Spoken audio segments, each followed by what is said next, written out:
आप उनके इशारों को जब सुन रहे थे, you really never felt that Baba was silent. आप कभी ये लगा नहीं कि बाबा मौन में है।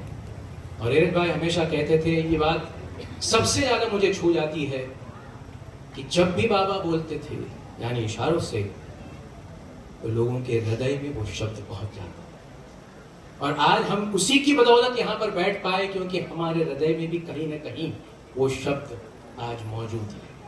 और इशारों की क्या बात है, बहुत मजेदार बातें हैं। बाबा जब इशारों से और फेशियल एक्सप्रेशन से जब बात करते थे, बाबा का स्वभाव बड़ा मजाकिया था, बड़ा ह्यूमर भी था उसमें। और उस समय बाबा के साथ मंडली में गुस्ताद जी थे। गुस्ताद जी भी मौन पे थे और गुस्ताद जी के इशारे बाबा के इशारे से बिल्कुल उल्टे थे। गुस्ताद जी अपनी उंगलियों से इशारा करते थे, यानी ए बी सी डी ऐसे उंगलियों से इशारा करते थे, और उनकी उंगलियां केवल एरक भाई पढ़ पाते थे। तो एरक भाई तीसरी बार बाबा का सामान सब निकाल रहे थे, तो गुस्ताद जी वहां पर आ गए।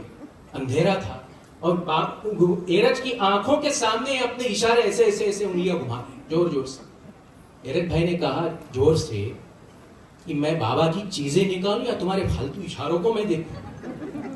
और फिर इतने वो मतलब थक गए थे, तो जोर से कहा, है खुदा, मैं दो घूंघों के बीच में फंस गया हूं।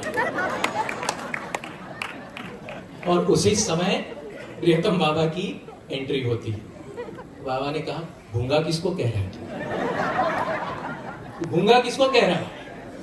मैं गूंगा नहीं हूं, मौन हूं, ये भूलना मत। प्रियत ने कहा, बाबा मैं मानता हूं आप मौन है, लेकिन मैं आपका काम करूं या गुस्ताद जी के इशारे पढ़ूं? एक आप मौन है, ये मेरे लिए बस है संभालने के लिए। मैं इस गूंगे को नहीं संभाल सकता। गुस्ताद जी फिर गुस्सा हो गए, तुम गूंगा किसे कह रहे हो?